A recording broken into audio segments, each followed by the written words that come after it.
ಶ್ರೀಗುರುಭ್ಯೋ ನಮಃ. ಹರಿ ಓಂ. ಶುದ್ಧಾನಂದೋರು ಸಂವಿದ್ಯುತಿಬಲಬಹುಲೌದಾರ್ಯವೀರ್ಯಾದಿದೇಹಂ ಚಿಂತಾ ಸಂತಾಪಲೇಪೋದ್ಭವಮೃತಿಮುಖರಾಶೇಷದೋಷಾತಿದೂರಂ ಸದ್ಭಿರ್ವೈರಾಗ್ಯಭಕ್ತಿಶ್ರುತಿಮತಿನಿಯತಧ್ಯಾನಜಜ್ಞಾನಯೋಗಾತ್ ಗಮ್ಯಂ ವಂದೇ ಮುಕುಂದಾಭಿಧಮಮಲಮಲಂ ಬ್ರಹ್ಮವೇದಾಂತವೇದ್ಯಂ ಅಭ್ರಮಂ ಭಂಗರಹಿತಂ ಅಜಡಂ ವಿಮಲಂ ಸದಾ ಆನಂದತೀರ್ಥಮತುಳಂ ಭಜೆ ತಾಪತ್ರಯಾಪಹಂ ಮೂಕೋಪಿ ಯತ್ಪ್ರಸಾದೇನ ಮುಕುಂದಶಯನಾಯತೆ ರಾಜರಾಜಾಯತೆ ರಿಕ್ತೋ ರಾಘವೇಂದ್ರಂ ತಮಾಶ್ರಯೇ ಆಪಾದಮೌಲಿಪರ್ಯಂತಂ ಗುರುಣಾಮಾಕೃತಿಂ ಸ್ಮರೇತ್ ತೇನ ವಿಘ್ನಾಃ ಪ್ರಣಶ್ಯಂತಿ ಸಿದ್ಧ್ಯಂತಿ ಚ ಮನೋರಥಾಃ. ಶ್ರೀ ಹರಿವಾಯು ಗುರುಗಳ ಚರಣಾರವಿಂದಗಳಲ್ಲಿ ಭಕ್ತಿಪೂರ್ವಕ ಪ್ರಣಾಮಗಳನ್ನು ಅರ್ಪಿಸಿ ಭಗವದ್ಗೀತೆಯ 8ನೇ ಅಧ್ಯಾಯದಲ್ಲಿ ಹಿಂದೆ ತಿಳಿಸಿದಂತೆ ಭಗವಂತನನ್ನು ಹೇಗೆ ಸ್ಮರಣೆ ಮಾಡಬೇಕು, ಕಥಂಭೂತ ಸ್ಮರ್ತವ್ಯ ಅಸಿ, ಹೇಗೆ ಸ್ಮರಣೆ ಮಾಡಬೇಕು ಅಂತ ಅರ್ಜುನನೇ ಶ್ರೀಕೃಷ್ಣ ಪರಮಾತ್ಮನನ್ನು ಪ್ರಶ್ನಿಸಿದ್ದ. ಭಗವಂತ ಕವಿಂ ಪುರಾಣಂ ಅನುಶಾಸಿತಾರಂ ಅಣೋರಣೀಯಾಂ ಸಮನುಸ್ಮರೇದ್ಯಃ ಸರ್ವಸ್ಯ ಧಾತಾರಮಚಿಂತ್ಯ ರೂಪಂ ಆದಿತ್ಯವರ್ಣಂ ತಮಸಾ ಪರಸ್ತಾತ್. ತಮಸಃ ಪರಸ್ತಾತ್ ಅಂತ ಪಾಠ. ಭಗವಂತನ ಸ್ಮರಣೆ ಮಾಡುವುದನ್ನು ಭಗವಂತನೇ ಹೇಳಿಕೊಡ್ತಾನೆ. ಕವಿಂ ಪುರಾಣಂ ಅನುಶಾಸಿತಾರಂ, ಇದು 8ನೇ ಅಧ್ಯಾಯದ 9ನೇ ಶ್ಲೋಕ. ಅನುಶಾಸಿತಾರಂ ಈ ಶಬ್ದದ ಅರ್ಥವನ್ನು ಹಿಂದೆ ಸಾಧ್ಯವಾದಷ್ಟು ಚಿಂತನೆ ಮಾಡೋದನ್ನು ನೋಡಿದ್ವಿ. ಇವತ್ತು ಅಣೋರಣೀಯಾಂ ಸಮನುಸ್ಮರೇದ್ಯಃ ಈ ಶ್ಲೋಕದಲ್ಲಿ 2ನೇ ಪಾದ ಅಣೋರಣೀಯಾಂಸಂ ಅನುಸ್ಮರೇತ್ಯಃ, ನನ್ನನ್ನು ಸ್ಮರಣೆ ಮಾಡು, ನನ್ನನ್ನು ಹೀಗೆ ಧ್ಯಾನ ಮಾಡು ಅಂತಾನೆ ಪರಮಾತ್ಮ. ಅಣೋರಣೀಯಾಂಸಂ ಅಂತ, ಲೋಕದಲ್ಲಿ ಅಣು ಪದಾರ್ಥಗಳು ಅಂತ ಎಷ್ಟಿದ್ದಾವೆ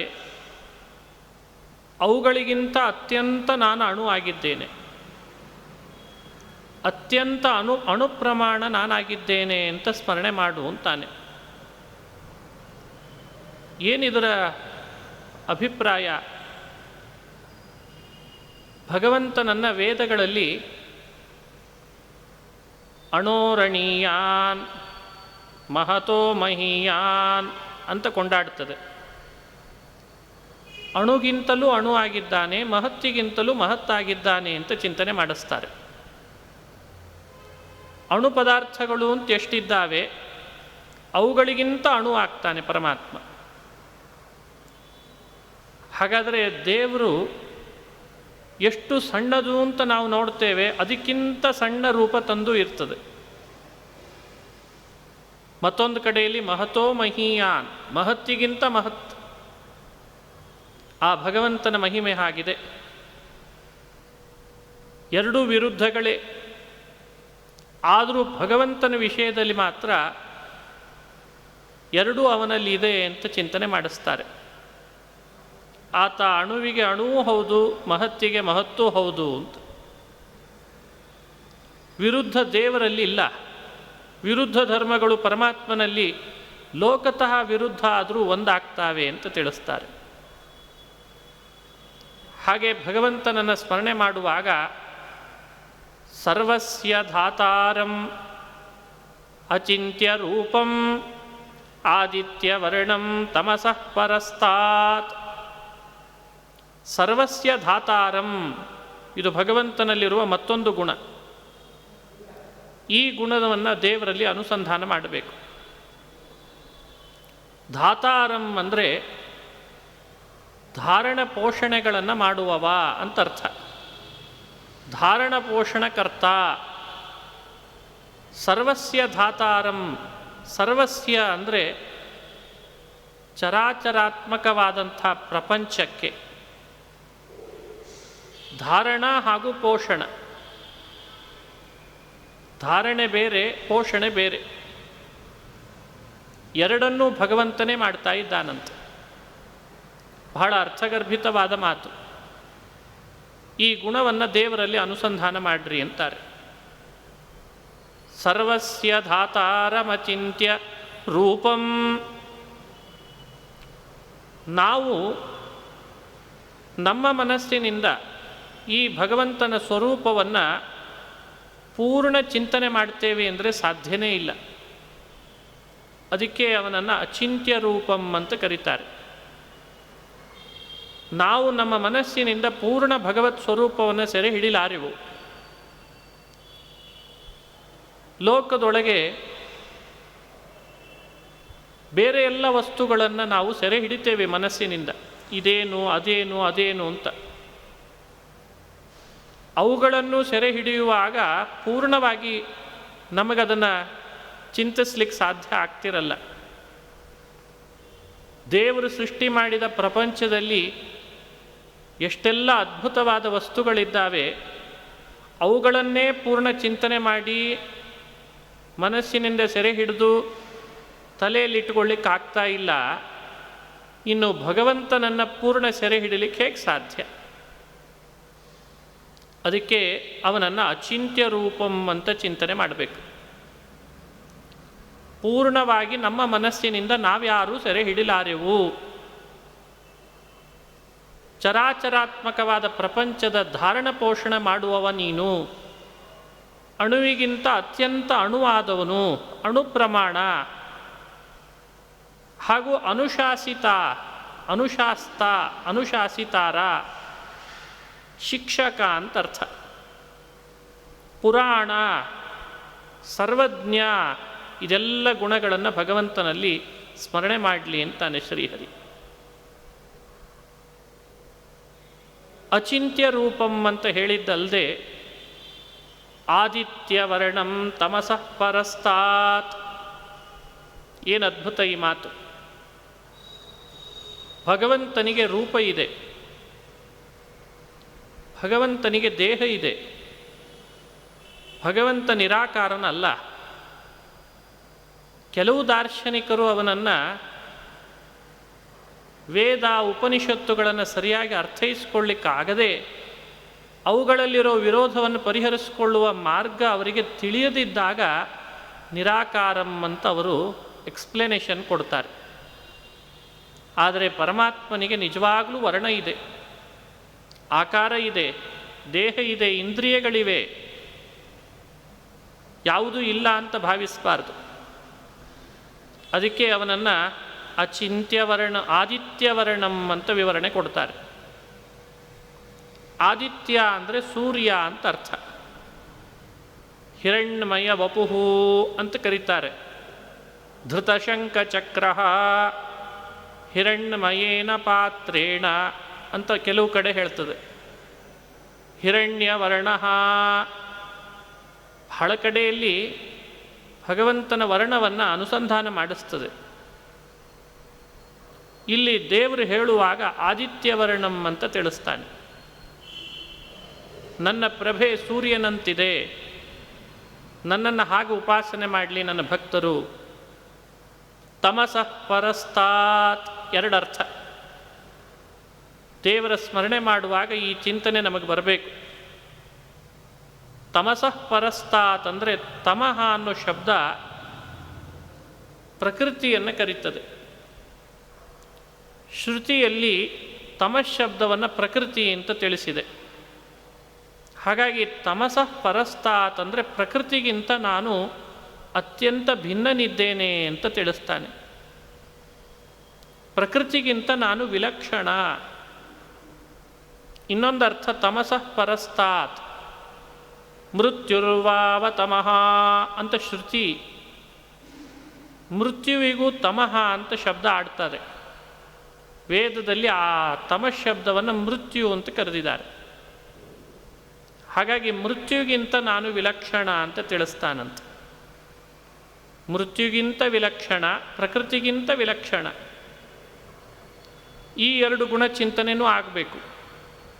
ಆದಿತ್ಯವರ್ಣ ಸೂರ್ಯನಂತೆ ಪ್ರಭೆ ಉಳ್ಳವ, ಸರ್ವಸ್ಯ ಧಾತಾರಂ ಎಲ್ಲರ ಧಾರಣೆ ಪೋಷಣೆ ಮಾಡುವವ, ಅಚಿಂತ್ಯ ರೂಪಂ ಮನಸ್ಸಿನಿಂದ ಪೂರ್ಣ ಸೆರೆ ಹಿಡಿಯಲಾಗದವ, ಅಣೋರಣೀಯಾಂಸಂ ಅಣುವಿಗಿಂತ ಅಣು ಪ್ರಮಾಣ ಉಳ್ಳವ, ಅನುಶಾಸಿತಾರಂ ಪುರಾಣಂ ಕವಿಂ ಹೀಗೆ ಯಹ ಅನುಸ್ಮರೇತ್ ಹೀಗೆ ಯಾರು ನನ್ನನ್ನು ಸ್ಮರಣೆ ಮಾಡ್ತಾರೋ ಅವರನ್ನು ಅನುಗ್ರಹಿಸ್ತೇನೆ ಅಂತಾನೆ ಶ್ರೀಹರಿ. ಇದು ಅಭ್ಯಾಸಯುಕ್ತ ಮನಸ್ಸಿನಿಂದ ನಾವು ಮಾಡಬೇಕಾದದ್ದು. ಈ ಶ್ಲೋಕದ ಅಭಿಪ್ರಾಯ ಅರ್ಜುನನ ಪ್ರಶ್ನೆಗೆ ಹೇಗೆ ಸ್ಮರಣೆ ಮಾಡಬೇಕು ನಿನ್ನನ್ನು ಅಂತ ಕೇಳಿದ ಪ್ರಶ್ನೆಗೆ ಉತ್ತರ ಕೊಟ್ಟಂತೆ ಆಗ್ತಾ ಇದೆ. ಕವಿಂ ಪುರಾಣಂ ಅನುಶಾಸಿತಾರಂ ಅಣೋರಣೀಯಾಂ ಸಮನುಸ್ಮರೇದ್ಯಃ ಅಣೋರಣೀಯಾಂ ಸಮನುಸ್ಮರೇದ್ಯಃ ಸರ್ವಸ್ಯ ಧಾತಾರಂ. ಇಲ್ಲಿ ಹೇಳಿದಂಥ ಗುಣಚಿಂತನೆ ಮಾಡ್ತಾ ಬಂದರೆ ಆ ಗುಣಗಳ ಅಭಿವ್ಯಕ್ತಿಯನ್ನು ಕಿಂಚಿತ್ತಾದರೂ ನಾವು ಕೂಡ ಪರಮಾತ್ಮನ ಅನುಗ್ರಹದಿಂದ ಮಾಡಿಕೊಳ್ಳಿಕ್ಕೆ ಸಾಧ್ಯ. ಅವನು ಸರ್ವಸ್ಯ ಧಾತಾರ, ನಾವು ಸರ್ವಧಾತೃಗಳಾಗಲಿಕ್ಕೆ ಸಾಧ್ಯ ಇಲ್ಲ. ನಮಗೆ ಅಂತ ಸಂಬಂಧಪಟ್ಟವರನ್ನು ಧಾರಣೆ ಪೋಷಣೆ ಮಾಡಿದರೆ ಸಾಕು. ಅವನು ಅಚಿಂತ್ಯ ರೂಪ, ನಾವು ಅಚಿಂತ್ಯ ರೂಪರಾಗಲಾರೆವು, ಅವನಂತೆ ಆಗಲಾರೆವು. ಆದರೆ ಅಲ್ಪ ಮಟ್ಟಿಗೆ ಅಚಿಂತ್ಯ ರೂಪರಾಗ್ಬೋದು. ಹೀಗೆ ಯಾವ್ಯಾವ ಗುಣಗಳನ್ನು ಪರಮಾತ್ಮನಲ್ಲಿ ಅನುಸಂಧಾನ ಮಾಡ್ತೇವೋ ಅವುಗಳ ಕಿಂಚಿತ್ತಾದರೂ ಅಭಿವ್ಯಕ್ತಿ ಬಿಂಬನಾಗಿ ಶ್ರೀಹರಿ ನಮ್ಮಲ್ಲಿ ಮಾಡುತ್ತಾನೆ. ಹೀಗೆ 9ನೇ ಶ್ಲೋಕವನ್ನು ಚಿಂತನೆ ಮಾಡಿಸ್ತಾ ಇದ್ದಾರೆ. 10ನೇ ಶ್ಲೋಕ ಅರ್ಜುನ ಪ್ರಯಾಣ ಕಾಲದಲ್ಲಿ ಮಾಡಬೇಕಾದದ್ದು ಏನನ್ನ, ಪ್ರಯಾಣ ಕಾಲದಲ್ಲಿ ನಿನ್ನನ್ನು ಹೇಗೆ ತಿಳಿಬೇಕು, ಈ ಪ್ರಶ್ನೆಗಳನ್ನು ಮಾಡಿದ್ದ. ಅದಕ್ಕೆ ಉತ್ತರ ಕೊಡ್ತಾ ಬರ್ತಾ ಇದ್ದಾನೆ. ಪ್ರಯಾಣ ಕಾಲೇ ಮನಸಾಚಲೇನ ಭಕ್ತ್ಯಾ ಯುಕ್ತೋ ಯೋಗ ಬಲೇನ ಚೈವ ಭ್ರುವೋರ್ಮಧ್ಯೆ ಪ್ರಾಣಮಾವೇಶ್ಯ ಸಮ್ಯಕ್ ಸತಂ ಪರಂ ಪುರುಷಮುಪೈತಿ ದಿವ್ಯಂ.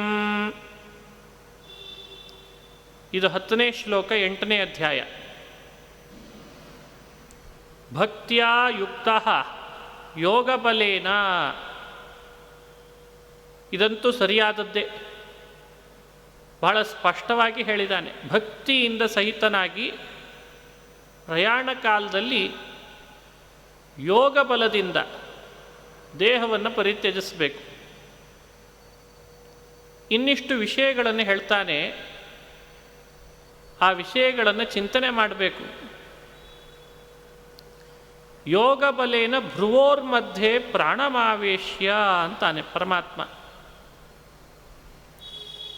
ಇದು ಎಲ್ಲರಿಗೂ ಸಾಧ್ಯವಾಗುವಂಥದ್ದಲ್ಲ, ಆದರೂ ಕೂಡ ಈ ವಿಷಯವನ್ನು ತಿಳಿದಿರಬೇಕಷ್ಟೆ. ಇದಕ್ಕೆ ಆದಂಥ ಕೆಲವು ಅಧಿಕಾರಿಗಳು ಮೀಸಲಿದ್ದಾರೆ. ಕೃಷ್ಣ ಹೇಳುವಂಥ ಮಾತು ಇದು ಎಲ್ಲ ಅಧಿಕಾರಿಗಳಿಗೆ ಸಂಬಂಧಪಡ್ತದೆ ಅಂತ ಹೇಳಲಿಕ್ಕೆ ಬರಲ್ಲ. ಮೋಕ್ಷ ಧರ್ಮ ಪರ್ವ ಅಂತಿದೆ ಮಹಾಭಾರತದಲ್ಲಿ. ಅಲ್ಲಿ ವಿವರಣೆ ಕೊಡುವಾಗ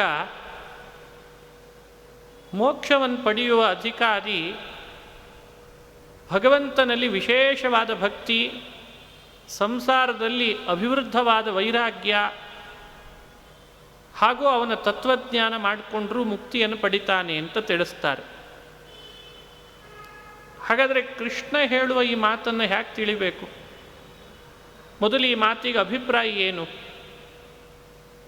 ಭಕ್ತಿಯಿಂದ ಸಹಿತನಾಗಿ ಪ್ರಯಾಣ ಕಾಲ ಬಂದಾಗ ಯೋಗ ಬಲದಿಂದ ಹುಬ್ಬಿನ ಮಧ್ಯದಲ್ಲಿ ಪ್ರಾಣವನ್ನು ನಿಶ್ಚಂಚಲಗೊಳಿಸ್ಬೇಕಂತೆ. ನಿಶ್ಚಂಚಲಗೊಳಿಸಿ ಪರಮಾತ್ಮನ ಸ್ಮರಣೆ ಮಾಡಬೇಕಂತೆ. ಭ್ರುವೋರ್ಮಧ್ಯೆ ಪ್ರಾಣಮಾವೇಶ್ಯ ಸಮ್ಯಕ್ ಸತಂ ಪರಂ ಪುರುಷಮುಪೈತಿ ದಿವ್ಯಂ. ಯಾರು ಈ ತರಹ ಯೋಗ ಬಲದಿಂದ ಹುಬ್ಬಿನ ಮಧ್ಯದಲ್ಲಿ ಪ್ರಾಣನನ್ನು ತಂದು ನಿಶ್ಚಂಚಲಗೊಳಿಸಿ ಅಲ್ಲಿ ಪರಮಾತ್ಮನನ್ನು ನಿಶ್ಚಲ ಮನಸ್ಸಿನಿಂದ ಸ್ಮರಣೆ ಮಾಡ್ತಾನೋ ಅವನು ಉತ್ತಮ ಪುರುಷನಾದ ಶ್ರೀಹರಿಯನ್ನು ಪಡಿತಾನೆ. ಇಷ್ಟು ಈ ಶ್ಲೋಕದ ಅರ್ಥ. ಈ ಶ್ಲೋಕದಲ್ಲಿ ವಿವರಣೆ ಕೊಡುವಾಗ ಮಹಾನುಭಾವರು ಬೇರೆ ಬೇರೆ ವಿಷಯಗಳನ್ನು ಅನುಸಂಧಾನ ಮಾಡಿಸ್ತಾರೆ. ಒಂದು, ಹಿಂದಿನ ಶ್ಲೋಕದಲ್ಲಿ ಆದಿತ್ಯವರ್ಣಂ ಅಂತ ಹೇಳಿದ. ನನ್ನ ಸ್ಮರಣೆ ಮಾಡಬೇಕಾದ್ರೆ ಆದಿತ್ಯವರ್ಣ ಅಂತ ಸ್ಮರಣೆ ಮಾಡು.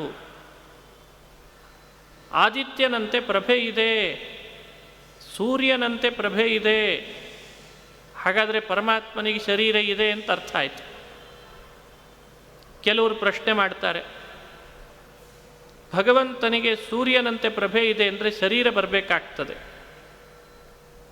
ಶರೀರ ಇದೆ ಅಂತ ಒಪ್ಪಿದರೆ ಹಾಗಾದರೆ ಜನನ ಮರಣಗಳು ಬರಬೇಕಾಗ್ತದೆ. ತರ್ಕ ಮಾಡ್ತಾರೆ. ಭಗವತ್ ಸ್ವರೂಪದ ಬಗ್ಗೆ ಅವ್ರು ಮಾಡೋದು ತರ್ಕ. ಯಾಕೆಂದರೆ ಲೋಕದಲ್ಲಿ ಶರೀರ ಇದ್ದವರಿಗೆ ಜನನ ಮರಣ ಕಂಡಿದೆ. ಹಾಗಾಗಿ ಜನನ ಮರಣಗಳು ಬರಬೇಕಾದೀತು. ಜನನ ಮರಣ ಒಪ್ಪಲಿಕ್ಕೆ ಸಾಧ್ಯ ಇಲ್ಲ. ಹಾಗಾಗಿ ಆತನಿಗೆ ಶರೀರವೂ ಇಲ್ಲ. ಶರೀರ ಇಲ್ಲ ಅಂತಂದ ಮೇಲೆ ಆದಿತ್ಯವರ್ಣಂ ಅಂತ ಹೇಳಿದ್ದು ಹ್ಯಾಕ್ ಸರಿ ಅಂತ ಪ್ರಶ್ನೆ. ಇದನ್ನು ನಾವು ವಿವರಣೆ ಕೊಡಲೇಬೇಕು. ಅದಕ್ಕೆ ಕೃಷ್ಣ ಹಿಂದೆ ಶ್ಲೋಕದಲ್ಲಿ ಆದಿತ್ಯವರ್ಣಂ ಅಂತಿಷ್ಟೇ ಹೇಳಿ ನಿಲ್ಲಿಸಲಿಲ್ಲ. ತಮಸಃ ಪರಸ್ತಾತ್ ಅಂತಂದ. ತಮಸಃ ಪರಸ್ತಾತ್ ಅಂದದ್ರಿಂದ ಜನನ ಮರಣಗಳು ಬರಬೇಕಾದೀತು ಅನ್ಲಿಕ್ಕೆ ಅವಕಾಶ ಇಲ್ಲ ಅಂತಂದಂತ. ತಮಸಃ ಅನ್ನೋ ಶಬ್ದದಿಂದ ಪ್ರಕೃತಿ ಅಂತ ಅರ್ಥ ಮಾಡಿದ್ದಲ್ವೇ? ಅಂದರೆ ಪರಮಾತ್ಮನಿಗೆ ಪ್ರಾಕೃತ ಶರೀರ ಇಲ್ಲ. ಎಂಥ ಶರೀರ ಇದ್ದವರಿಗೆ ಜನನ ಮರಣಗಳು ಬರ್ತಾವೆ? ಯಾರು ಪ್ರಾಕೃತ ಶರೀರ ಪಡ್ಕೊಂಡಿರ್ತಾರೆ ಚೇತನರು, ಅವರಿಗೆ ಮಾತ್ರ ಜನನ ಮರಣ ಬರಲಿಕ್ಕೆ ಸಾಧ್ಯ. ಎಷ್ಟು ಸುಲಭವಾಗಿ ಹೇಳಿದ್ದಾನೆ ಕೃಷ್ಣ. ತಮಸಃ ಪರಸ್ತಾತ್, ಅದು ಯುಕ್ತಿ. ಯಾವ ಕಾರಣಕ್ಕೂ ನಾನು ಸಶರೀರನಾದರೂ ಜನನ ಮರಣ ಬರಲಿ ಅಂತ ನೀನು ತಿಳಿಬೇಡ, ಜನನ ಮರಣ ಉಳ್ಳವ ಅಂತ ಭಾವಿಸಬೇಡ.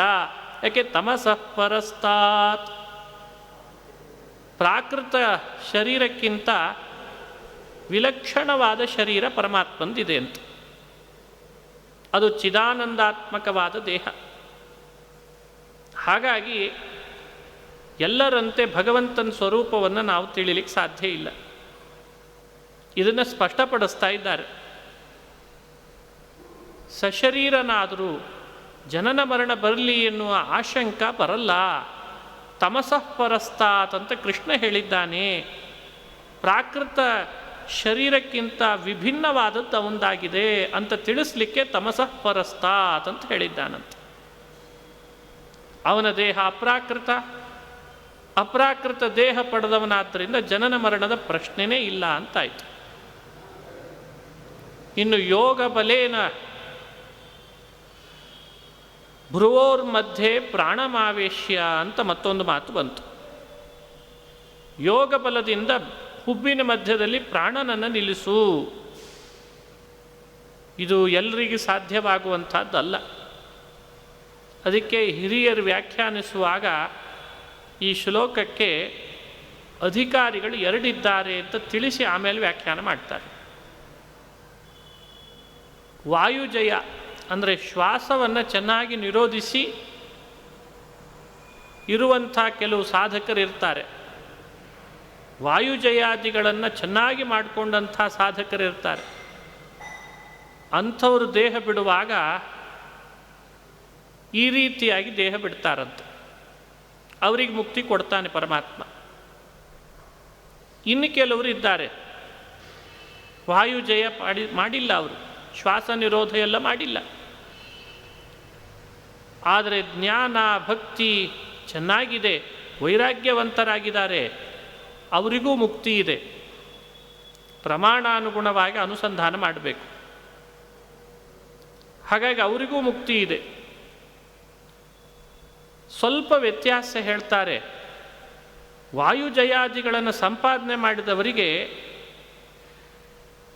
ಜ್ಞಾನಾದಿಗಳು ಸಂಪೂರ್ಣವಾಗಿ ಸಿಗ್ತದೆ ಅಂತಿರಲ್ಲ, ಸ್ವಲ್ಪ ಅವರಿಗೆ ಕಡಿಮೆ ಜ್ಞಾನ ಆಗ್ತದೆ. ಈಶಜ್ಞಾನಾದ್ಯಸಂಪೂರ್ತಾವಪಿ ಅಂತಾರೆ ಹಿರಿಯರು. ಆದರೆ ವಾಯುಜಯದಲ್ಲಿ ನಿಪುಣರಾದ್ರಿಂದ ಅದರ ಪ್ರಭಾವದಿಂದ ಅವರಿಗೆ ಅಲ್ಪ ಮುಕ್ತಿ ಸಿಗ್ತದಂತೆ. ಅಂಥ ಅಧಿಕಾರಿಯವರನ್ನು ಭಗವಂತ ಇಟ್ಟುಕೊಂಡು 10ನೇ ಶ್ಲೋಕದಲ್ಲಿ ಅವರನ್ನು ಕುರಿತು ವಿವರಣೆ ಕೊಟ್ಟಿದ್ದಾನೆ ಅಂತ ಅಭಿಪ್ರಾಯ ಮಾಡಿಕೊಳ್ಬೇಕು. ಅವರಿಗೆ ಶೀಘ್ರವಾಗಿಯೂ ಆಗ್ತದೆ, ಆದರೆ ಅಲ್ಪ ಮುಕ್ತಿ ದೊರೀತದೆ. ಅವರನ್ನು ಕುರಿತು ಪರಮಾತ್ಮ ಈ ಶ್ಲೋಕದಲ್ಲಿ ಸ್ಪಷ್ಟೀಕರಣ ಕೊಟ್ಟನಂತೆ. ಮೋಕ್ಷಧರ್ಮ ಪರ್ವ ನೋಡಿದರೆ ಅವರಿಗಷ್ಟೇ ಅಲ್ಲ, ಧ್ಯಾನ ಭಕ್ತಿ ವೈರಾಗ್ಯವಂತರು ಅಂತಿರ್ತಾರೆ, ಅವರಿಗೂ ಮೋಕ್ಷ ಸಿಗ್ತದೆ ಅಂತ ಅಲ್ಲಿ ವಿವರಣೆ ಕೊಡ್ತಾರೆ. ಎರಡನ್ನೂ ನಾವು ಅನುಸಂಧಾನ ಮಾಡಬೇಕು. ಕೆಲವರಿಗೆ ಆ ರೀತಿಯಾಗಿದೆ, ವಾಯುಜಯ ಸಂಪಾದನೆ ಮಾಡಿ ಅಲ್ಪ ಮುಕ್ತಿಯನ್ನು ಶೀಘ್ರವಾಗಿ ಪಡೆಯುವಂತೆ ಇದೆ, ಆ ಥರದ್ದೇ ಆಧಿಕಾರಿಕ ವ್ಯವಸ್ಥೆ. ಇನ್ನು ಕೆಲವರಿಗೆ ಜ್ಞಾನ ಭಕ್ತಿ ವೈರಾಗ್ಯದಿಂದ ಮುಕ್ತಿಯನ್ನು ಪಡೆಯುವ ವ್ಯವಸ್ಥೆ. ಇವೆರಡೂ ಥರದ ಅಧಿಕಾರಿಗಳಿರ್ತಾರೆ ಅಂತ ನಾವು ಚಿಂತನೆ ಮಾಡಬೇಕು. 10ನೇ ಶ್ಲೋಕದ ವಿವರಣೆ ಕೊಟ್ಕೊಳ್ಳುವಾಗ ಈ ತರಹ ಅನುಸಂಧಾನ ಮಾಡಿಸಿದ್ದಾರೆ. ಪ್ರಯಾಣ ಕಾಲೇ ಮನಸಾಚಲೇನ ಭಕ್ತ್ಯಾ ಯುಕ್ತೋ ಯೋಗಬಲೇನ ಚೈವ ಭ್ರುವೋರ್ಮಧ್ಯೆ ಪ್ರಾಣಮಾವೇಶ್ಯ ಸಮ್ಯಕ್ ಸತಂ ಪರಂ ಪುರುಷಮುಪೈತಿ ದಿವ್ಯಂ. 11ನೇ ಶ್ಲೋಕದಲ್ಲಿ ವಾಯುಜಯ ಸಂಪಾದನೆ ಮಾಡಿದವರು ಮರಣಕಾಲದಲ್ಲಿ ಮಾಡಲೇಬೇಕಾದಂಥ ಧ್ಯಾನ ಹೇಗಿರಬೇಕು, ಧ್ಯೇಯ ಯಾವುದದು, ಅವರು ಹೇಗೆ ಧ್ಯಾನ ಮಾಡಿ ದೇಹ ಬಿಡ್ತಾರೆ ಅದನ್ನು ವಿವರಣೆ ಕೊಡ್ತಾನೆ. ಯದಕ್ಷರಂ ವೇದವಿದೋ ವದಂತಿ ವಿಶಂತಿ ಯತಯೋ ವೀತರಾಗಾಃ ಯದಿಚ್ಛಂತೋ ಬ್ರಹ್ಮಚರ್ಯಂ ಚರಂತಿ ತತ್ತೇ ಪದಂ ಸಂಗ್ರಹೇಣ ಪ್ರವಕ್ಷ್ಯೆ. ಪರಮಾತ್ಮ ಧ್ಯೇಯವಾದದ್ದನ್ನು ಮತ್ತಷ್ಟು ಸ್ಪಷ್ಟಪಡಿಸಿ ಹೇಳ್ತಾ ಇದ್ದಾನೆ. ಕವಿಂ ಪುರಾಣಂ ಅಂತ ಅಲ್ಲಿದ ಹೇಳ್ದ, ಮತ್ತಷ್ಟು ಸ್ಪಷ್ಟಪಡಿಸ್ತಾನೆ ಭಕ್ತರ ಮೇಲೆ ಕರುಣೆಯಿಂದ. ಯದಕ್ಷರಂ ವೇದವಿದೋ ವದಂತಿ ವಿಶಂತಿ ಯತಯೋ ವೀತರಾಗಾಃ. ಸುಲಭ ಇದೆ. ವೇದವಿದಃ ಯದಕ್ಷರಂ ವದಂತಿ ವೀತರಾಗಾಃ ಯತಯಃ ಯದ್ವಿಶಂತಿ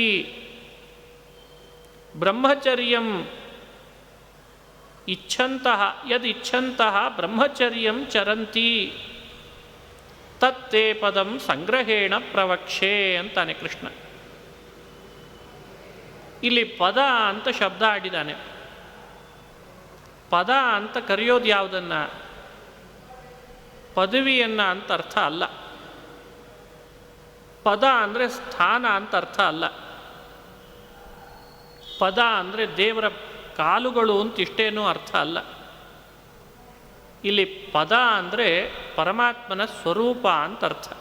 ಭಗವಂತನಿಗೆ ಪದ ಅಂತ ಕರೀತಾರಂತೆ.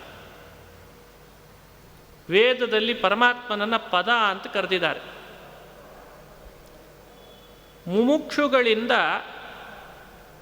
ಹೊಂದಲ್ಪಡುವವ ಅನ್ನೋ ಅರ್ಥದಲ್ಲಿ ಪದ ಅಂತ ಪರಮಾತ್ಮನಿಗೆ ಹೆಸರಿದೆ ಅಂತ. ಪದ್ಯತೆ ಮುಮುಕ್ಷುಭಿ ಪ್ರಾಪ್ಯತೆ ಇತಿ ಪದಂ. ಮುಮುಕ್ಷುಗಳಾದವರು ಯಾವ ಪರಮಾತ್ಮನನ್ನು ಪಡಿತಾರೋ, ಅಂದರೆ ಯಾರನ್ನು ಪಡಿತಾರೋ ಅವನು ಪದ ಅಂತ ಕರೆಸ್ಕೊಳ್ತಾನಂತ. ಪ್ರಾಯ ಈ ಅರ್ಥ ಲೋಕದಲ್ಲಿ ಬಹಳ ಜನ ದಾರ್ಶನಿಕರಿಗೂ ತಿಳಿಲಿಲ್ಲ. ಭಗವದ್ಗೀತೆಗೆ ಅನೇಕ ವ್ಯಾಖ್ಯಾನಗಳನ್ನು ರಚಿಸಿದರು, ಆದರೆ ಪದ ಶಬ್ದಕ್ಕೆ ಹೀಗೊಂದು ಅರ್ಥ ಮಾಡಬಹುದಾ ಅಂತ ಕಲ್ಪನೆ ಇರಲಿಲ್ಲ. ಆದರೆ ನಿಜವಾದ ಅರ್ಥ ಇದೆ.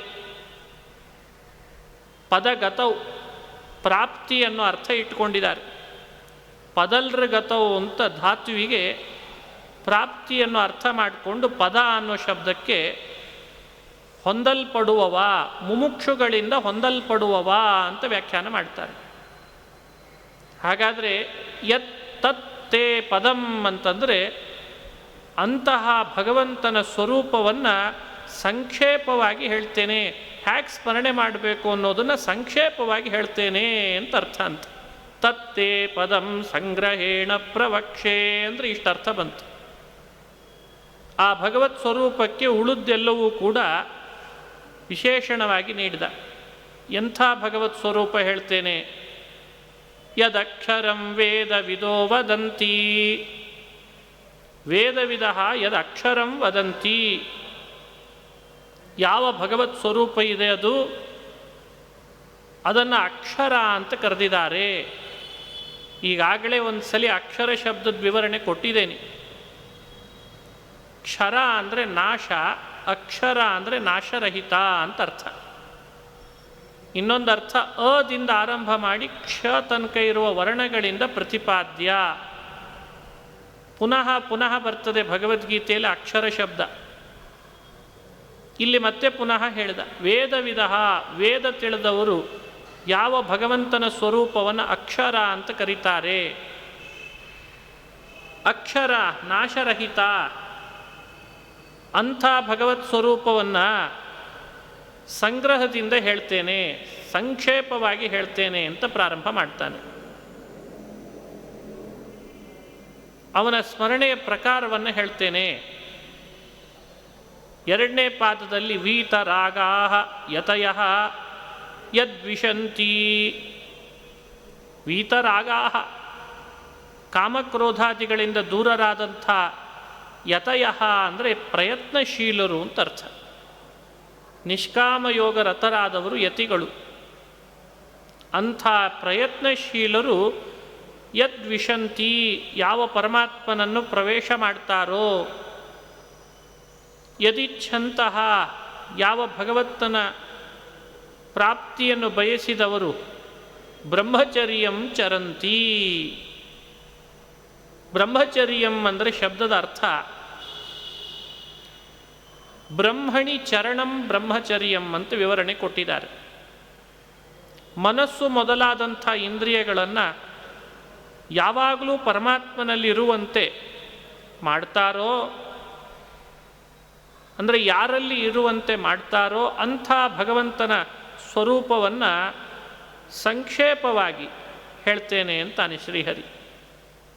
ಯದಕ್ಷರಂ ವೇದವಿದೋ ವದಂತಿ. ಶ್ಲೋಕಕ್ಕೆ ಇಷ್ಟ ಅಭಿಪ್ರಾಯ ಬಂತು. ಭಗವತ್ ಸ್ವರೂಪ ಸಾಮಾನ್ಯ ಅಲ್ಲ, ಅದು ಅಸಾಧಾರಣವಾದದ್ದು. ಹೇಳಿದರೆ ಅವನ ಸ್ವರೂಪದ ಬಗ್ಗೆ ಹೇಳಬೇಕು, ಕೇಳಿದರೆ ಅವನ ಸ್ವರೂಪದ ಬಗ್ಗೆ ಕೇಳಬೇಕು. ವಿಸ್ತಾರವಾಗಿ ಹೇಳಿದರೂ ಸ್ವರೂಪದ ಬಗ್ಗೆ ಹೇಳಬೇಕು, ಸಂಕ್ಷೇಪವಾಗಿ ಹೇಳಿದರೂ ಅವನ ಬಗ್ಗೆ ಹೇಳಬೇಕು. ಬಹಳ ವಿಶೇಷ ಪರಮಾತ್ಮನ ಬಾಯಲ್ಲಿ ಬರ್ತಾ ಇರೋದು. ಭಗವಂತ ಹೇಳ್ದ,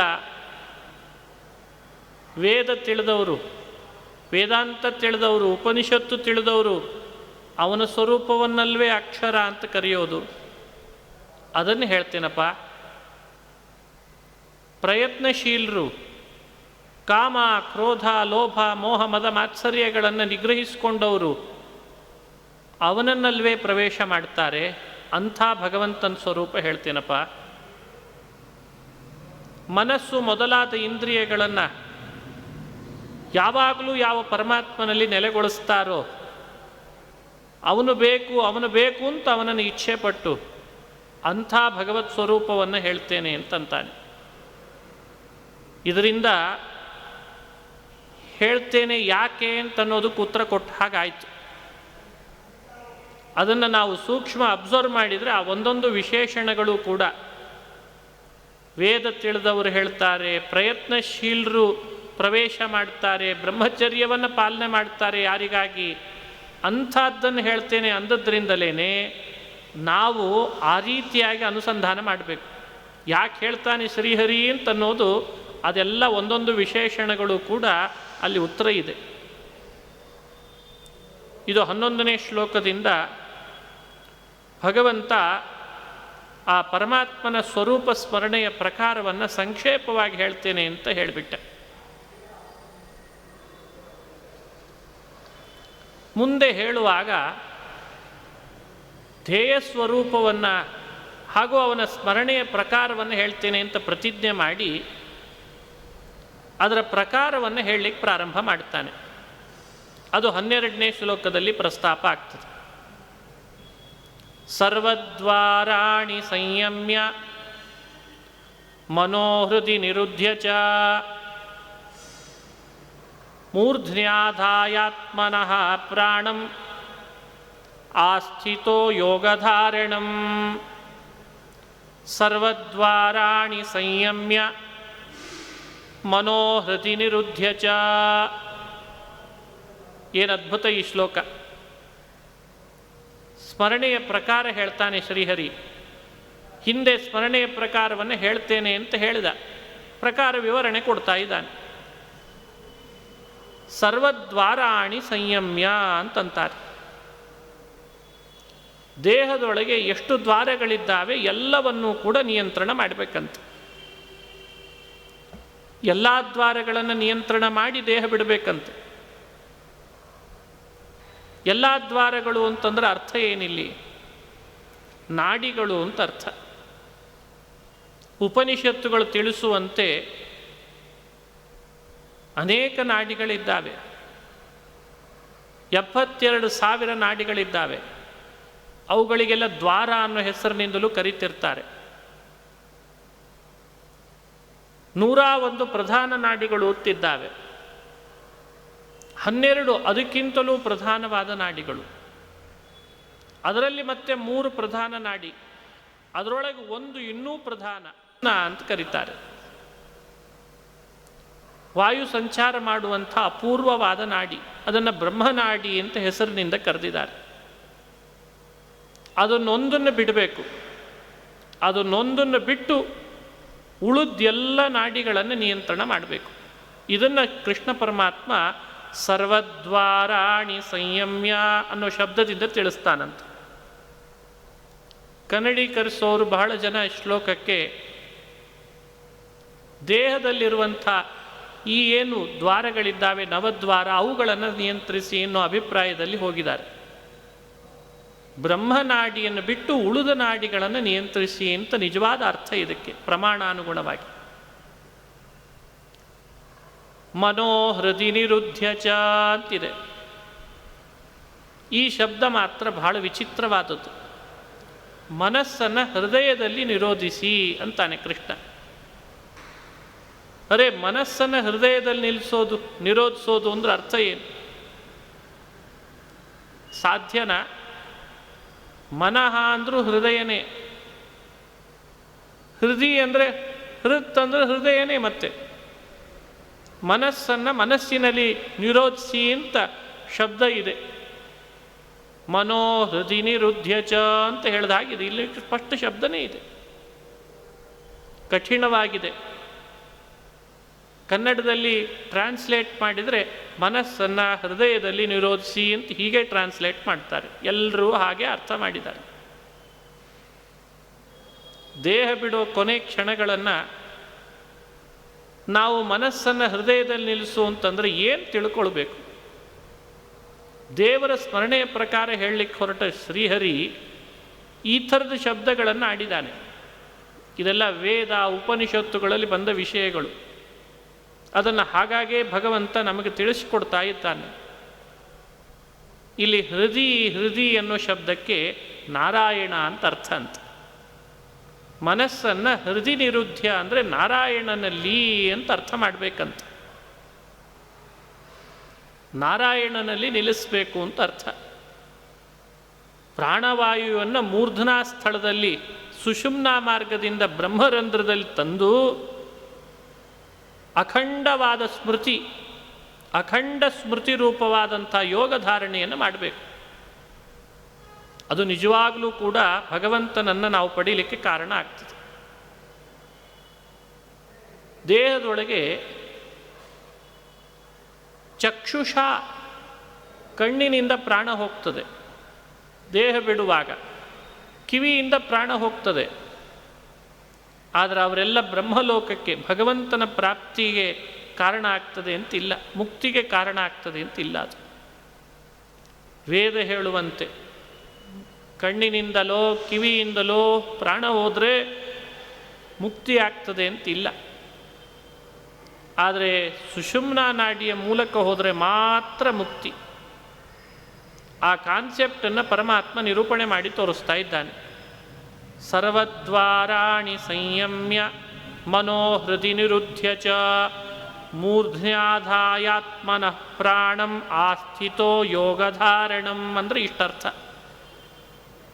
ಮನೋಹೃದಿ ನಿರುದ್ಧ್ಯ, ಹೃದಿ ಅಂದರೆ ನಾರಾಯಣನಲ್ಲಿ ಅಂತ ಅರ್ಥ ಮಾಡಿದ್ರು.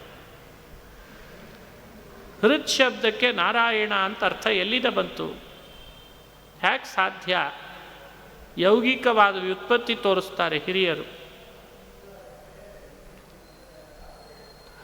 ಹೃ ಅಂತ ಒಂದು ಧಾತು, ಹಿರಣ್ಯ ಹರಣಿ, ಹಿರಣ್ಯ ಅಂತ ಧಾತು ಇದೆ. ಅದು ಹರತಿ ಅನ್ನೋ ಅರ್ಥ ಕೊಡ್ತದೆ. ಹರತಿ ಜಗತ್ ಇತಿ ಹೃತ್ ಅಂತಂದರೆ ನಾರಾಯಣ ಅಂತ ಅಭಿಪ್ರಾಯ. ಇಡೀ ಪ್ರಪಂಚವನ್ನು ಸಂಹಾರ ಮಾಡ್ತಾನೆ. ಹಾಗಾಗಿ ದೇವರಿಗೆ ಹೃತ್ ಅಂತ ಹೆಸರು ಬಂತಂತೆ. ಹರತಿ ಜಗದಿತಿ ಹೃನ್ನಾಮಕೆ ನಾರಾಯಣೇ. ದೇವರಿಗೆ ಹೃತ್ ಅಂತ ಹೆಸರು ಯಾಕೆ ಬಂತು ಅನ್ಲಿಕ್ಕೆ ಇಷ್ಟು ವಿವರಣೆ ಕೊಟ್ಟಿದ್ದಾರೆ. ಹಾಗಾಗಿ ಮನಃ ಹೃದಯ ನಿರುದ್ಧ ಅಂದಾಗ ಹೃದಯ ನಾರಾಯಣನಲ್ಲಿ ಮನಃ ನಿರುದ್ಧ, ಮನಸ್ಸನ್ನು ಇರಿಸಬೇಕು. ಆತ್ಮನಃ ಪ್ರಾಣಂ ಮೂರ್ಧ್ನಿ ಆದಾಯ, ನಮ್ಮ ಪ್ರಾಣವಾಯುವನ್ನು ಮೂರ್ಧನಾ ಸ್ಥಳ ಸುಷುಮ್ನಾ ಮಾರ್ಗದಿಂದ ಬ್ರಹ್ಮರಂಧ್ರಕ್ಕೆ ತಂದು ನಿಲ್ಲಿಸಬೇಕು. ಯೋಗಧಾರಣಾಂ ಆಸ್ಥಿತಃ ಅಂತಿದೆ. ಯೋಗಧಾರಣ ಅನ್ನೋ ಶಬ್ದಕ್ಕೆ ಅಖಂಡ ಸ್ಮೃತಿ ರೂಪ ಯೋಗಧಾರಣೆಯೇವ ಅಭಿಯುಕ್ತಿ. ಅಖಂಡವಾದ ಪರಮಾತ್ಮನ ಸ್ಮರಣೆ ನಡೆಸಬೇಕಂತ. ದೇಹ ಬಿಡುವ ಕ್ಷಣಗಳಲ್ಲಿ ಇದೆಲ್ಲ ನೆನಪಿಟ್ಟುಕೊಳ್ಬೇಕು. ಎಲ್ರಿಗೂ ಸಾಧ್ಯ ಆಗ್ತದೆ ಅಂತಿಲ್ಲ, ಹೇಳಿದ್ದೇನೆ. ಆದರೆ ಕೃಷ್ಣ ಆ ಆಧಿಕಾರಿಕ ವರ್ಗವನ್ನು ಮನಸ್ಸಿನಲ್ಲಿಟ್ಟುಕೊಂಡು ಅವರ ವಿವರಣೆಯನ್ನು ಕೊಡ್ತಾನೆ ಅವ್ರ ಬಗ್ಗೆ. ಹೀಗೆ ಸುಷುಮ್ನಾ ನಾಡಿಯನ್ನು ಬಿಟ್ಟು ಉಳಿದ ನಾಡಿಗಳನ್ನು ನಿಯಂತ್ರಿಸಬೇಕು. ಹೃದ್ನಾಮಕನಾದಂಥ ನಾರಾಯಣನಲ್ಲಿ ಮನಸ್ಸನ್ನು ಇರಿಸಬೇಕು. ವಾಯುವನ್ನು, ಪ್ರಾಣವಾಯುವನ್ನು ಸುಷುಮ್ನಾ ನಾಡಿಯ ಮೂಲಕ ಬ್ರಹ್ಮರಂಧ್ರದಲ್ಲಿ ತಂದು ನಿಲ್ಲಿಸಿ ಅಖಂಡವಾದ ಸ್ಮರಣೆ ಮಾಡಬೇಕು. ಇದನ್ನು ಈ ಶ್ಲೋಕದಿಂದ ಶ್ರೀಕೃಷ್ಣ ತಿಳಿಸ್ತಾನೆ ಅಂತಾರೆ. ಸರ್ವದ್ವಾರಾಣಿ ಸಂಯಮ್ಯ ಮನೋಹೃದಿ ನಿರುದ್ಧ್ಯ ಚ ಮೂರ್ಧ್ನ್ಯಾಧಾಯಾತ್ಮನಃ ಪ್ರಾಣಂ ಆಸ್ಥಿತೋ ಯೋಗಧಾರಣಂ. ಅಲ್ಲಿಗೆ ಬಂದಾಗ ಬ್ರಹ್ಮರಂಧ್ರಕ್ಕೆ ಪ್ರಾಣವಾಯುವನ್ನು ತಂದು ನಿಲ್ಲಿಸಿ ಅಖಂಡವಾದ ಸ್ಮರಣೆ ಮಾಡ್ತಾ ಇರುವಾಗ ಆ ಸ್ಮರಣೆಯಲ್ಲಿ ಏನಂತ ಹೇಳಬೇಕು? ಓಂಕಾರದ ವಿಶೇಷವಾದ ಉಪಾಸನೆ ನಡಿಬೇಕಂತ. ಓಮಿತ್ತೇಕಾಕ್ಷರಂ ಬ್ರಹ್ಮ ವ್ಯಾಹರನ್ ಮಾಮನುಸ್ಮರನ್ ಯಃ ಪ್ರಯಾತಿ ತ್ಯಜಂ ನ ದೇಹಂ ಸಯಾತಿ ಪರಮಾಂ ಗತಿಂ. ದೇಹ ಬಿಡುವುದನ್ನು ಪರಮಾತ್ಮ ಎಷ್ಟು ವಿಸ್ತಾರವಾಗಿ ಚಿಂತನೆ ಮಾಡಿಸ್ತಾ ಇದ್ದಾನೆ ನೋಡ್ರಿ. ಬ್ರಹ್ಮರಂಧ್ರದಲ್ಲಿ ಅಖಂಡ ಸ್ಮರಣೆ ಮಾಡ್ತಾ ಇರುವಾಗ, ಪ್ರಾಣವಾಯುನನ್ನು ತಂದು ನಿಲ್ಲಿಸಿ ಅಖಂಡ ಸ್ಮರಣೆ ಮಾಡ್ತಾ ಇರುವಾಗ, ಓಮಿತ್ತೇಕಾಕ್ಷರಂ ಬ್ರಹ್ಮ, ಓಂ ಅಂತ ಬರಬೇಕಂತ. ಓಂ ಅಂತ ಏಕಾಕ್ಷರನಾದ ಇತಿ ಏಕಾಕ್ಷರಂ ಅಂದರೆ ಈ ಶಬ್ದದಿಂದ ವಾಚ್ಯನಾದಂತಹ ಆ ಪರಬ್ರಹ್ಮ ಅವನನ್ನು ಓಂ ಓಂ ಓಂ ಅಂತ ಉಚ್ಚಾರಣೆ ಮಾಡಬೇಕಂತ. ಆ ರೀತಿ ಬ್ರಹ್ಮಸ್ವರೂಪವನ್ನು ಉಚ್ಚಾರಣೆ ಮಾಡ್ತಾ, ನನ್ನ ಸ್ಮರಣೆ ಮಾಡ್ತಾ ಯಾರು ದೇಹವನ್ನು ತ್ಯಜಿಸ್ತಾನೋ ಸಹ ಮಾಂ ಪ್ರೈತಿ, ಅವನು ನನ್ನನ್ನು ಪಡಿತಾನೆ, ಪ್ರಯಾತಿ. ಹೀಗೆ ದೇಹ ಬಿಡುವ ವಿಶೇಷವಾದ ಪ್ರಕ್ರಿಯೆಯನ್ನು ಬಿಡುವಾಗ ದೇವರನ್ನು ಧ್ಯಾನ ಮಾಡೋದನ್ನು, ಬಿಡುವಾಗ ಮಾಡಬೇಕಾದಂತಹ ಪ್ರಾಣಾದಿಗಳ ಸ್ಥಾನವನ್ನು, ವಾಯುಜಯದ ಬಗ್ಗೆ ವಿಸ್ತಾರವಾದ ಚಿಂತನೆಯನ್ನು ಕೊಡ್ತಾ ಪರಮಾತ್ಮ ತಿಳಿಸ್ತಾನೆ. ಓಮಿತ್ತೇಕಾಕ್ಷರಂ ಬ್ರಹ್ಮ ವ್ಯಾಹರನ್ ಮಾಮನುಸ್ಮರನ್ ಯಃ ಪ್ರಯಾತಿ ತ್ಯಜನ್ ದೇಹಂ ಸಯಾತಿ ಪರಮಾಂ ಗತಿಂ. ದೇಹ ಬಿಡ್ತೇವೋ ಇಲ್ವೋ ಈ ತರಹ, ಆದರೆ ಹೀಗೆ ಬಿಡಬೇಕು ಅಂತ ತಿಳಿಬೇಕು, ಅದೇ ವಿಶೇಷ ಅಂತಾನೆ ಶ್ರೀಹರಿ. ಅಂತ್ಯಕಾಲದಲ್ಲಿ ಪರಮಾತ್ಮನನ್ನು ಹೀಗೆ ಚಿಂತನೆ ಮಾಡ್ತಾ ದೇಹ ಬಿಟ್ಟ, ಅದು ಭಗವಂತನನ್ನೇ ಸೇರ್ತಾನೆ. ಇದು ಅಷ್ಟು ಸುಲಭವಾಗಿ ಸಾಧ್ಯವಾಗೋದಲ್ಲ. ನಿತ್ಯ ಅಭ್ಯಾಸ ಮಾಡಿದರೆ ಮಾತ್ರ ಇದನ್ನು ಪಡೀಲಿಕ್ಕೆ ಸಾಧ್ಯ, ಇಲ್ಲದೇ ಇದ್ದರೆ ಸಾಧ್ಯ ಆಗಲ್ಲ. ಎಲ್ರಿಗೂ ಸಾಧ್ಯ ಆಗಲ್ಲ ಇದು. ಅದನ್ನು ದೇವರೇ ಹೇಳ್ತಾನೆ. ಕೃಷ್ಣ 14ನೇ ಶ್ಲೋಕದಲ್ಲಿ ಅನನ್ಯಚೇತಾ ಸತತಂ ಯೋ ಮಾಂ ಸ್ಮರತಿ ನಿತ್ಯಶಃ ತಸ್ಯಾಹಂ ಸುಲಭಃ ಪಾರ್ಥ ನಿತ್ಯಯುಕ್ತಸ್ಯ ಯೋಗಿನಃ. ಅನನ್ಯಚೇತಾಃ ಸತತಂ ಯೋ ಮಾಂ ಸ್ಮರತಿ ನಿತ್ಯಶಃ ಅಂತ ಕೃಷ್ಣ. ಅನನ್ಯಚೇತಾಃ, ನನ್ನನ್ನು ಸತತವಾಗಿ ಚಿಂತನೆ ಮಾಡಬೇಕು, ಅನ್ಯಮನಸ್ಕನಾಗಬಾರ್ದು. ಅನ್ಯಮನಸ್ಕನಾದ ಅಂದರೆ ಮತ್ತೋಯ್ತು. ನಿತ್ಯಶಃ ಸ್ಮರತಿ, ಸದಾ ಯಾವಾಗಲೂ ಒಂದು ಕ್ಷಣ ಬಿಡದಂತೆ ಪರಮಾತ್ಮನ ಸ್ಮರಣೆಯಲ್ಲಿ ರತರಾಗಬೇಕು. ತಸ್ಯಾಹಂ ಸುಲಭಃ ಪಾರ್ಥ ನಿತ್ಯಯುಕ್ತಸ್ಯ ಯೋಗಿನಃ. ಬಹಳ ಜನ ಕೇಳ್ತಾರೆ, ದೇವರು ಸುಲಭನ ದುರ್ಲಭನ? ಕೃಷ್ಣನೇ ಹೇಳ್ತಾನೆ, ನಾನು ಸುಲಭ. ಯಾರಿಗೆ ಸುಲಭ? ನಿತ್ಯಯುಕ್ತಸ್ಯ ಯೋಗಿನಃ ಹೇ ಪಾರ್ಥ ಅಹಂ ಸುಲಭಃ. ಯಾರು ನಿತ್ಯಯುಕ್ತನಾಗಿದ್ದಾನೆ ಅವನಿಗೆ ನಾನು ಸುಲಭನಪ್ಪ. ನಾವು ನಿತ್ಯಯುಕ್ತರಾಗ್ತಾ ಇಲ್ಲ, ನಿತ್ಯ ಅಯುಕ್ತರಾಗ್ತಾ ಇದ್ದೇವೆ. ಯುಕ್ತ ಅನ್ನೋ ಶಬ್ದ ಪದೇ ಪದೇ ಬರ್ತದೆ ಗೀತೆಯಲ್ಲಿ. ಯೋಗಯುಕ್ತನಿಗೆ ಯುಕ್ತ ಅಂತ ಕರೀತಾನೆ. ಸಂಪೂರ್ಣವಾದ ನಿಷ್ಕಾಮ ಕರ್ಮವನ್ನು ಕೃಷ್ಣ ತಿಳಿಸಿದ ಉಪಾಯದಿಂದ ಸಹಿತನಾದವನನ್ನು ನಿತ್ಯಯುಕ್ತ ಅಂತ ಕರೀತಾರೆ. ಅವನಿಗೆ ಸುಲಭನಾಗ್ತೇನೆ ಅಂದರೆ ಇಲ್ಲಿ ಪ್ರಕೃತದಲ್ಲಿ ಅಂತ್ಯಕಾಲದಲ್ಲಿ ನನ್ನ ಸ್ಮರಣೆ ಬರುವಂತೆ ಮಾಡ್ತೇನೆ ಅಂತ ಅರ್ಥ. ಅಂತ್ಯಕಾಲದಲ್ಲಿ ನನ್ನ ಸ್ಮರಣೆ ಬರುವಂತೆ ಮಾಡ್ತೇನೆ. ಎಂಥವನಿಗೆ ಮಾಡ್ತೇನೆ? ಯಾರು ನಿತ್ಯಯುಕ್ತನಾಗ್ತಾನೋ ಅವನಿಗೆ. ಯಾರು ನಿತ್ಯಶಃ ಅನನ್ಯ ಮನಸ್ಕನಾಗಿ ನನ್ನ ಸ್ಮರಣೆ ಮಾಡ್ತಾನೋ ಅವನಿಗೆ. ನಾವೇನು ಅಂದ್ಕೊಂಡಿದ್ದೇವೆ? ಯಾವಾಗಲೂ ಪರಮಾತ್ಮನ ಸ್ಮರಣೆ ಮಾಡಲಿಲ್ಲ, ಅವನನ್ನು ಪಡೀಲಿಕ್ಕೆ ಬೇಕಾಗಿರುವಂಥ ನಿಷ್ಕಾಮ ಕರ್ಮ ಯೋಗವನ್ನೂ ಆಚರಣೆ ಮಾಡಲಿಲ್ಲ. ಆದರೆ ದೇಹ ಬಿಡೋ ಕೊನೆ ಕ್ಷಣದಲ್ಲಿ ದೇವರ ಸ್ಮರಣೆ ಬಂದುಬಿಟ್ರೆ ಸಾಕು. ಹೀಗೆ ತಿಳ್ಕೊಂಡಿದ್ದೇವೆ. ಭಗವಂತ ಅದನ್ನು ಹೇಳ್ತಾ ಇಲ್ಲ. ಯಾವಾಗಲೂ ಮಾಡ್ತಾ ಇರುವವನಿಗೆ ಅಂತ್ಯಕಾಲದಲ್ಲಿ ಸ್ಮರಣೆ ಬರೋ ಹಾಗೆ ಮಾಡ್ತಾನಂತೆ. ಯಾವಾಗಲೂ ಮಾಡದವನಿಗೆ ಅಂತ್ಯಕಾಲದಲ್ಲಿ ದೇವರ ಸ್ಮರಣೆ ಬರದಂತೆ ಆಗ್ತದಂತೆ. ಹಾಗಾಗಿ ತಸ್ಯಾಹಂ ಸುಲಭ ಪಾರ್ಥ, ಅಂತ್ಯಕಾಲದಲ್ಲಿ ನಾನು ಅಂಥವನಿಗೆ ಸುಲಭ, ಅಂಥವನಿಗೆ ಸ್ಮರಣೆ ಬರುವಂತೆ ಮಾಡ್ತೇನೆ.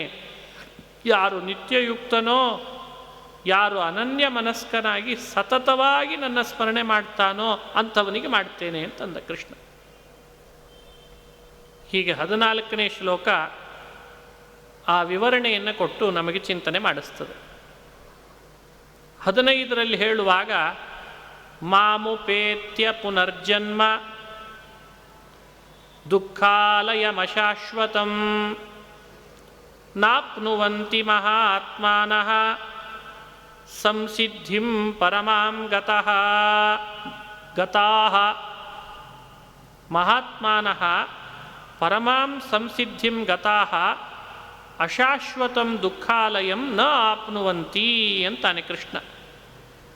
ಪುನರ್ಜನ್ಮ ನ ಆಪ್ನುವಂತಿ, ಮಾಮುಪೇತ್ಯ ನ ಆಪ್ನುವಂತಿ. ಇದು ಫಲಶ್ರುತಿ.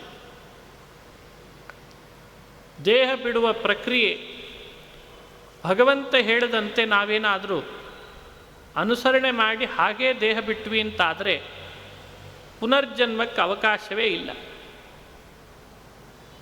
ಈಗ ಬಹಳ ಪುನರ್ಜನ್ಮಗಳನ್ನು ಅನುಭವಿಸ್ತಿರ್ತೇವೆ. ಹೇಗೆ ದೇಹ ಬಿಡಬೇಕು ಅಂತ ದೇವರು ಹೇಳ್ದ ಹಾಗೆ ಬಿಡ್ತಾ ಇಲ್ಲ. ಯೋಗದಿಂದ ದೇಹ ಬಿಡ್ತಿಲ್ಲ, ನಾವೆಲ್ಲ ರೋಗದಿಂದ ದೇಹ ಬಿಡ್ತಾ ಇದ್ದೇವೆ. ರೋಗ ಬರಲಿಕ್ಕೆ ಬೇಕಾಗುವಷ್ಟು ಭೋಗ ಮಾಡ್ತಾ ಇದ್ದೇವೆ. ಹಾಗಾಗಿ ಭೋಗ ರೋಗ ನಾವು ದೇಹ ಬಿಡೋದ್ರ ಹಿಂದೆ ಇದೆ. ಅದಕ್ಕೆ ಪರಮಾತ್ಮನ ಪ್ರಾಪ್ತಿ ಇಲ್ಲ, ಪುನರ್ಜನ್ಮ ಪ್ರಾಪ್ತಿ ಇದೆ. ಯಾಕೆ? ಭೋಗ ರೋಗದಿಂದ ದೇಹ ಬಿಟ್ಟವರಿಗೆ ಪುನರ್ಜನ್ಮ ಇದೆ. ದೇವರ ಪ್ರಾಪ್ತಿ ಯೋಗದಿಂದ ದೇಹ ಬಿಟ್ಟವರಿಗೆ ಮಾತ್ರ ಇದೆ. ಅದನ್ನು ಶ್ರೀಹರಿ ಇಲ್ಲಿ ವಿವರಣೆ ಕೊಟ್ಟ. ಫಲ ಹೇಳ್ದ, ಹೀಗೇ ದೇಹ ಬಿಡಬೇಕು ಅರ್ಜುನ, ಹೀಗೆ ಬಿಟ್ಟವರು ನನ್ನನ್ನು ಪಡಿತಾರೆ ಅಂತಂದ. ಎಷ್ಟು ಕಳಕಳಿ ಕೃಷ್ಣನಿಗೆ. ದೇಹ ಪಡೆಯೋದು ನನ್ನಿಂದ, ದೇಹ ಬಿಡೋದು ನನ್ನಿಂದ. ದೇಹ ಪಡೆದಿ ಅಂತಂದರೆ ಪಡೆದಾಗಲೂ ನನ್ನ ಸ್ಮರಣೆಯಲ್ಲಿರು, ಬಿಡುವಾಗಲೂ ನನ್ನ ಸ್ಮರಣೆ ಬರುವಂತೆ ಮಾಡ್ಕೋ. ಪಡೆದಾಗ ಬಿಡುವಾಗ ಮುಂದಿನ ಜನ್ಮ ಬಾರದಂತೆ ಮಾಡಿಕೊಳ್ಳಿಕ್ಕೂ ಬರ್ತದೆ. ಈಗ ಯಾವಾಗಲೂ ನನ್ನ ಸ್ಮರಣೆ ಮಾಡ್ತಿದ್ರೆ ದೇಹ ಬಿಡುವಾಗ ನನ್ನ ಸ್ಮರಣೆ ಬರ್ತದೆ. ದೇಹ ಬಿಡುವಾಗಲೂ ನನ್ನ ಸ್ಮರಣೆ ಮಾಡ್ತಾ ದೇಹ ಬಿಟ್ಟರೆ ಮುಂದಿನ ದೇಹ ಬರದಂತೆ ಮಾಡ್ತದೆ. ಇದೇ ಅದರ ಫಲ. ಇದನ್ನೇ ಕೃಷ್ಣ ಹೇಳ್ದ, ಮಾಮುಪೇತ್ಯ ಪುನರ್ಜನ್ಮ ನ ಆಪ್ನುವಂತಿ ಅಂತಂದ ಕೃಷ್ಣ. ನನ್ನನ್ನು ಪಡೆದಿ ಅಂತಾದರೆ ಮತ್ತೆ ಪುನರ್ಜನ್ಮಕ್ಕೆ ಬರಲಿಕ್ಕೆ ಅವಕಾಶವೇ ಇಲ್ಲ. ಪಡೆಯೋದ್ರ ಹಿಂದೆ ದೇಹ ಬಿಡೋದು ಬಹಳ ಮುಖ್ಯ. ಹೇಗೆ ದೇಹ ಬಿಡ್ತೇವೆ ಅನ್ನೋದು ಮುಖ್ಯ ಆಗ್ತದೆ. ಸುಷುಮ್ನ ನಾಡಿ, ಅಲ್ಲಿ ಪ್ರಾಣವಾಯುವಿನ ಸಂಚಾರ ಆಗುವಂತೆ ಉಳಿದ ಎಲ್ಲ ದ್ವಾರಗಳನ್ನು ನಿಯಂತ್ರಿಸೋದು, ಭ್ರೂಮಧ್ಯಕ್ಕೆ ತಂದು ಅಲ್ಲಿಯೂ ಪರಮಾತ್ಮನ ಸ್ಮರಣೆ ಮಾಡಿ ಆಮೇಲೆ ಮತ್ತೆ ಪುನಃ ಬ್ರಹ್ಮನಾಡಿಯ ಮೂಲಕ ಮೇಲ್ಭಾಗ ಬ್ರಹ್ಮರಂಧ್ರಕ್ಕೆ ಅಂತ ತಂದಾಗ ಅಲ್ಲಿಯೂ ಭಗವಂತನನ್ನು ಓಂ ಅಂತ ಉಚ್ಚಾರಣೆ ಮಾಡ್ತಾ ದೇಹ ಬಿಡಬೇಕಂತ. ಇದು ಎಂಥ ಅದ್ಭುತ! 15ನೇ ಶ್ಲೋಕದಲ್ಲಿ ಹೇಳೋ ವಿವರಣೆ ಬಹಳ ಅಪೂರ್ವವಾದದ್ದು. ಅದು ಫಲಶ್ರುತಿ. 13 ಹಾಗೂ 12 ಈ 2 ಶ್ಲೋಕಗಳಲ್ಲಿ ಕೃಷ್ಣ ವಾಯುಜಯದಿಂದ ದೇಹ ಬಿಡುವಂಥ ಅಪೂರ್ವ ಪ್ರಕ್ರಿಯೆಯನ್ನು ಕೆಲವು ಅಧಿಕಾರಿಗಳನ್ನು ಉದ್ದೇಶಿಸಿ ಅವ್ರ ಬಗ್ಗೆನೂ ತಿಳಿಸಿದ. ಇನ್ನೊಂದು ಥರದ ಅಧಿಕಾರಿ ವರ್ಗಕ್ಕೂ ಕೂಡ ತಿಳಿಸ್ತಾನೆ. ಅದನ್ನು ಆವಾಗಲೇ ಹೇಳಿದೆ, 2 ಥರದ ಅಧಿಕಾರಿಗಳಿದ್ದಾರೆ ಅಂತ. ಹೀಗೆ ಕೃಷ್ಣ ನಿರೂಪಿಸುವ ಈ ವಿಷಯಗಳೆಲ್ಲ ಉಪನಿಷತ್ತು ವೇದಗಳಲ್ಲಿ ಬಂದದ್ದೇ. ನಾವು ಅದನ್ನು ಚಿಂತನೆ ಮಾಡಿ ಇದನ್ನು ಅನುಸಂಧಾನ ಮಾಡಲಿಕ್ಕೆ ಬರ್ತದೆ. ಇವತ್ತು 15ನೇ ಶ್ಲೋಕದ ತನಕ ಹೇಳಿದ್ದೇನೆ. ಇವುಗಳನ್ನು ಹೇಳುವಾಗ ನನಗೆ ಅನ್ನಿಸ್ತದೆ ಒಮ್ಮೊಮ್ಮೆ, ನಾವು ಈ ವಿಷಯಗಳನ್ನು ತಿಳಿಬೋದಷ್ಟೇ, ಪ್ರಾಕ್ಟಿಕಲ್ಲಾಗಿ ಅನುಭವಕ್ಕೆ ಬರ್ತದೆ ಅಂತಲ್ಲ. ಅಷ್ಟು ಸುಲಭ ಸಾಧ್ಯವೂ ಅಲ್ಲ. ಇವತ್ತಿನ ವ್ಯವಸ್ಥೆ ಒಳಗಂತೂ ಇನ್ನೂ ಕಠಿಣ. ಆದರೆ ಇದನ್ನು ಹೇಳಿದ ವಿಷಯ ತಿಳಿಬೋದು. ತಿಳಿದಿರ್ತೇವಲ್ಲ, ಆ ತಿಳಿದದ್ದಷ್ಟೇ ಇದರ ಅಭಿಪ್ರಾಯ ಅಂಥೇಳು ಅಲ್ಲ. ಈ ಶ್ಲೋಕಗಳಿಗೆ ಭಾಗವತ, ಮಹಾಭಾರತ ಅವುಗಳಲ್ಲಿ ಬರುವಂಥ ಇದೇ ವಿಷಯದ ಬಗ್ಗೆ ಅಲ್ಲಲ್ಲಲ್ಲಿ ಅವುಗಳ ಬಗ್ಗೆ ಬರುವಂಥದ್ದೇನಿದೆ ಅದು ಬಹಳ ವಿಸ್ತಾರವಾದ ಅರ್ಥಗರ್ಭಿತವಾದದ್ದು. ಹಾಗಾಗಿ ತಿಳಿದಿದ್ದೇವೆ ಅನ್ನೋಕ್ಕಿಂತ ಈ ದೇಹ ಬಿಡುವ ಪ್ರಕ್ರಿಯೆ ಬಗ್ಗೆ ತಿಳಿದಿಲ್ಲ ಅನ್ನೋದೇ ಸೂಕ್ತ. ತಿಳಿದಿಲ್ಲ ಅನ್ನೋದು ತಿಳಿದ್ರೆ ಸಾಕಂತೆ, ಅದು ಒಂದು ವಿಶೇಷಣೆ. ಎಷ್ಟು ತಿಳಿತದೆ? ಸ್ವಲ್ಪ ತಿಳಿತದೆ ಅಷ್ಟೇ ಇದ್ರ ಬಗ್ಗೆ. ಆದರೆ ಕೃಷ್ಣ ಅರ್ಜುನನಿಗೆ ಮಾತ್ರ ಅದನ್ನು ಸ್ಪಷ್ಟವಾಗಿ ಹೇಗೆ ಮನದಟ್ಟು ಮಾಡಿಸ್ಬೇಕೋ ಮಾಡಿಸಿದ್ದಾನೆ. ಹೀಗೆ 13, 14, 15 ಇನ್ನೂ ಮುಂದುವರೆದಂಥ ಕೆಲವು ವಿಷಯಗಳಿದ್ದಾವೆ. ನಾಳೆ ದಿವಸ ಅದನ್ನು ಮುಂದುವರಿಸ್ತೇನೆ ಅಂತ ತಿಳಿಸ್ತಾ ಶ್ರೀಕೃಷ್ಣಾರ್ಪಣಮಸ್ತು. ಹರಯೇ ನಮಃ, ಹರಯೇ ನಮಃ.